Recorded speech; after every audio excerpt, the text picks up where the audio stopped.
Hi everybody, welcome to 5 Minute Mondays. I'm Tommy Harden. Hope you had a great week. Appreciate all your comments and tweets. I'm getting tweets from everywhere, just from crazy places. China, UK, Netherlands, Australia, South America. Thank you for watching. I really appreciate it. Today we're going to talk about playing with a click. In this day and time, you have to know how to play to a click. In Reva's band, the band that I play in live, we use Ableton Live with there's a count off and a click on every song. It goes all the way to the end of every song for the whole entire hour-and-a-half show.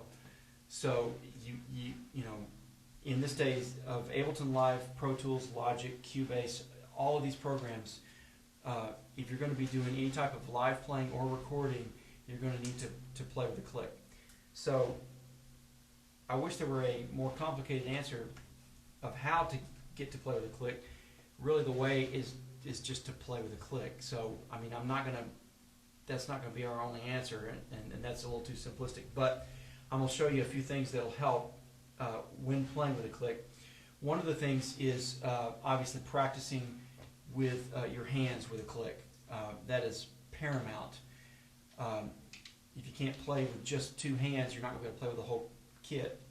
So practice with your hands with the click. Start slow, do different tempos, and practice. Practice for at least a song's amount of time or more. 4 or 5 minutes, so that you practice being with the click for a while. We've got one going today here, and on the intro and outro music, we've included the click in so that you can hear, and you'll hear in several places. I drift with there are places where I'll go above it and below it. In the studio, we joke around and we call it the opponent, or we call it the suggestion. But it's just a guide. It's not the law. And if you get off of it, then just don't like jerk back onto it. Just kind of gently go back to where you're supposed to go. It's really just a suggestion. It's more important that you play with the other players in your band than with the click. But the goal obviously is to play with the click and with the other players in the band. So, and that's not as easy as it sounds. So, one thing I want you to focus on when you're practicing is the hi-hat. When you're throwing down that groove, in the orchestration of your drum part, the hi-hat is the metronome of the groove, the way I look at it. So when I'm playing, I'm focusing on making sure that hi-hat is grooving with that click. So I'm going to run a click here. Just give you a little example.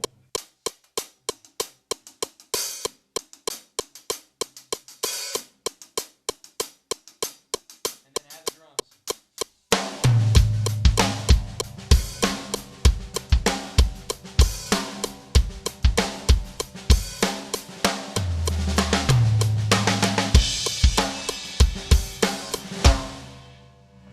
Anyway, this is just really an introduction to playing with the click.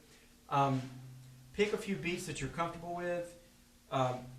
Find a click. My rule of thumb is if it's under 110 beats a minute, I'll do eighth notes. Boom, boom, boom, boom, boom, like we did here. This was 96. If it's over 110, 115, I don't like to do eighth notes because it's just like it's too fast. Bam, bam, bam. That's about 120. Bam, bam, bam. You don't really need eighth notes there. So practice with that. Focus on keeping that hi-hat locked and musical and driving. And we'll get in later into pushing and pulling on the click. But this is a good place to start, and we'll have fun with this. It's really, once you learn how to play with the click, it's a lot of fun, and it frees things up, and you can't record without it. In this day and time, you cannot record without being able to play with a click. So, at least in Nashville, you can. So, that's our 5 Minute Monday today, and I hope you guys have a great week. Talk to me, comment on the blog site, tweet me. I've got a Facebook page if you want to join. It's just Facebook. It's just Tommy Harden, DEN, and that's it. I hope you guys have a great week. Bye.